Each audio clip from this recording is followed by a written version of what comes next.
Bienvenue sur GFM TV, c'est un plaisir de vous voir encore aujourd'hui pour échanger avec vous selon l'actualité sportive qui va donc animer notre émission de ce matin. Nous faisons encore, comme il est de coutume, la revue des informations sportives du week-end et on parlera largement du mercato du Niger avec quelques situations au sein de la fédération nigérienne de football et on va évoquer quelques déplacements coach et joueurs dans certains clubs du continent et on va évoquer l'arrivée de Burkinabé qui a donc remporté la médaille de bronze aux Jeux Olympiques. Mesdames et messieurs, chers abonnés, ne quittez pas, restez scotchés car on va dérouler tout à l'heure.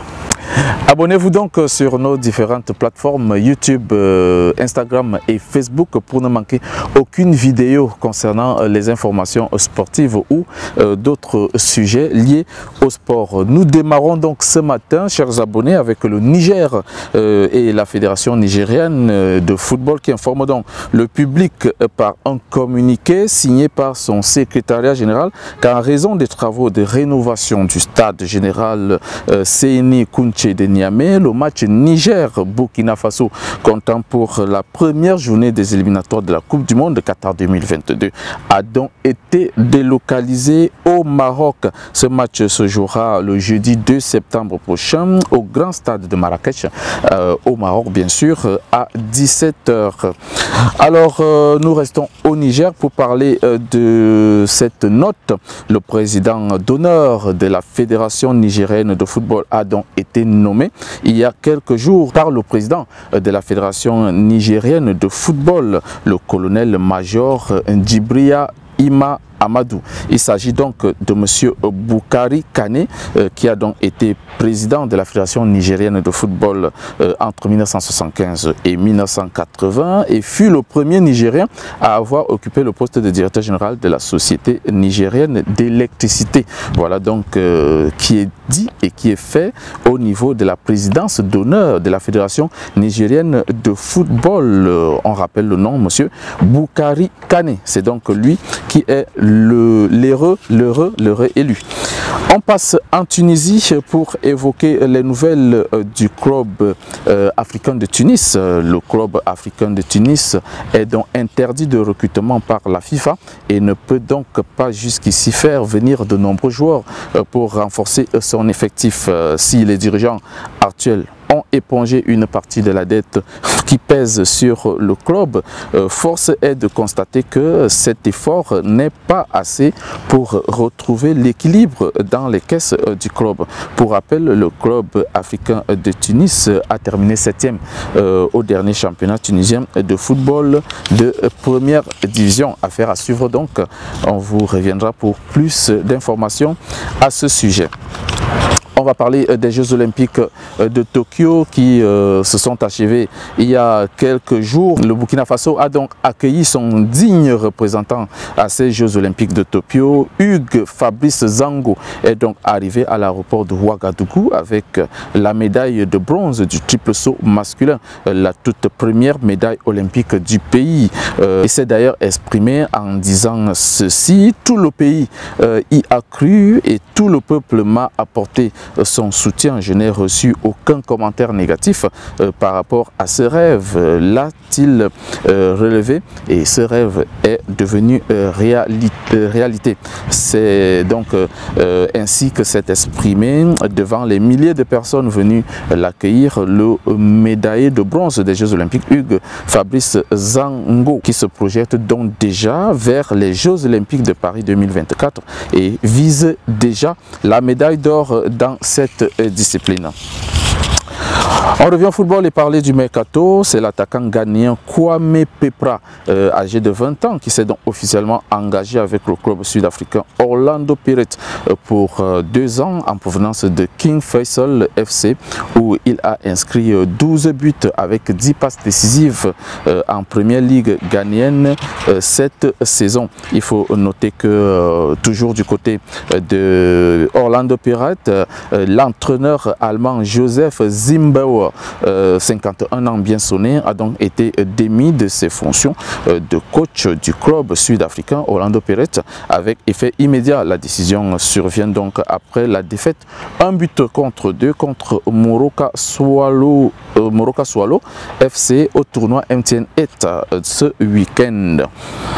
Restons donc dans le mercato pour parler du gardien de but international camerounais des A-Prime, Aladoum Kolimba, très sollicité après sa bonne saison en première ligue du Nigeria, en fin de contrat donc avec Wiki Tourist, son club actuel. Aladoum Kolimba, qui mesure 1,95 m, a plusieurs clubs à ses trousses, à l'instar de Kano Pias, club champion du Nigeria, club champion du Nigeria cette saison. Enugu Rangers est également à ses trousses. Et puis du côté de la Tanzanie, Azam Football Club a évoqué aussi l'envie de recruter ce gardien talentueux. Et puis au Mali, il y a Joliba AC qui est à ses trousses également. Un autre club qui s'est, n'est-ce pas, illustré, qui a donné son envie de s'attacher les services de Aladoum Kolimba, c'est AS Maniema Union de la République démocratique du Congo. Mais rien n'est encore fait. Wiki Tourist propose déjà donc un renouvellement de contrat pour ce gardien international A-Prime camerounais dont ils ne veulent pas, n'est-ce pas, laisser partir. Le gardien de but international malien Adama Keita, âgé de 31 ans, s'engage donc avec les Kenyans de Gor Mahia pour 2 ans de contrat dans un transfert libre. Adama Keita a joué dans le club guinéen de CI Kamsar. Il a également porté le maillot de Joliba Athletic Club et de Cercle Olympique de Bamako. Ce sont des clubs maliens. On va faire un tour du côté du Burkina Faso pour parler du milieu de terrain burkinabé de Salitas Football Club, Sami Hien, âgé de 24 ans, qui a officiellement signé un contrat de 3 ans avec le Raja Club Athlétique de Casablanca. Il va ainsi découvrir un nouveau championnat et va participer à la Ligue des champions de la CAF avec le club marocain, vice-champion de la Botola Pro 1. Toujours le mercato, le défenseur international malien de 24 ans, Yacouba Doumbia, s'engage donc pour 4 ans avec la JS Kabylie en provenance du stade malien de Bamako. Doumbia était le pilier de la défense des Aigles du Mali lors du dernier CHAN au Cameroun.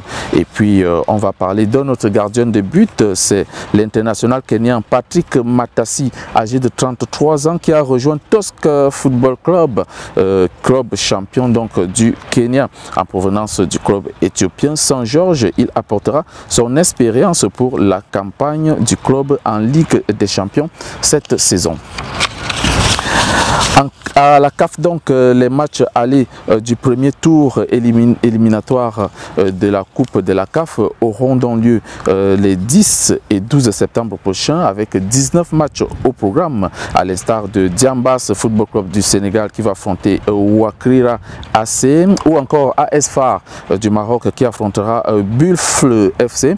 Il y a également Oura Football Club du Mozambique qui va donc affronter Ethiopians Kofi SC. Azam FC de Tanzanie sera l'hôte de Horset Sporting Club. Après donc les matchs retour prévus pour les 17 et 19 septembre, les vainqueurs vont donc rejoindre Renaissance Sporting de Berkane du Maroc, JS Kabylie de l'Algérie et Nimba du Niger, Club Sfaxien de Tunisie, JS Saoura de l'Algérie, Pyramide et d'Égypte, Al Masri de l'Égypte, Gor Mahia du Kenya, AS Vita Club de la République démocratique du Congo, Coton Sport de Garoua du Cameroun, Orlando Pirates de la République sud-africaine, Primero de Agosto de l'Angola, ou encore le DC Motema Pembe de la République démocratique du Congo. Ces clubs sont donc déjà qualifiés d'office pour le deuxième tour de ces éliminatoires de la Coupe de la CAF. Terminons donc notre balade sportive par la Ligue des champions de la CAF. Le tirage au sort des préliminaires de cette compétition a donc eu lieu il y a quelques jours pour marquer le démarrage des compétitions de la Confédération africaine de football. On va ainsi vivre les 10 et 12 septembre prochains 22 matchs pour des places au second tour. Fofo Club de Baham du Cameroun va affronter Atlético Petroleos de l'Angola, pendant que ASEC Mimosa de la Côte d'Ivoire sera l'hôte de Tenguet Football Club du Sénégal. Et puis AS Arta Solar 7 de Djibouti, le club d'Alexandre Song ou encore de Carlos Idriss Kameni va battre le fer contre Gor Mahia du Kenya. On va également voir la confrontation entre Aqua Football Club du Niger et CR Belouizdad de l'Algérie. AS Sonabel de Burkina Faso va affronter Stade Malien du Mali. Notons que le Wydad Athletic Club, le Raja de Casablanca, Oroya AC Al Ali du Caire, champion d'Afrique en titre, Espérance du Tunis, Zamalek du Caire, Étoile du Sahel, Mamelodi Sundowns, le tout-puissant Mazembe, Simba Sport Club sont donc qualifiés d'office pour le second tour. Ils vont donc sereinement attendre les différentes équipes qualifiées au premier tour pour démarrer leur compétition. Mesdames et messieurs, chers abonnés, merci d'avoir prêté une attention particulière à ce programme. N'oubliez pas de vous abonner sur Instagram, sur Facebook ou encore sur YouTube. GFMS TV, c'est votre chaîne d'information sportive. Je vous embrasse très fort et portez-vous bien.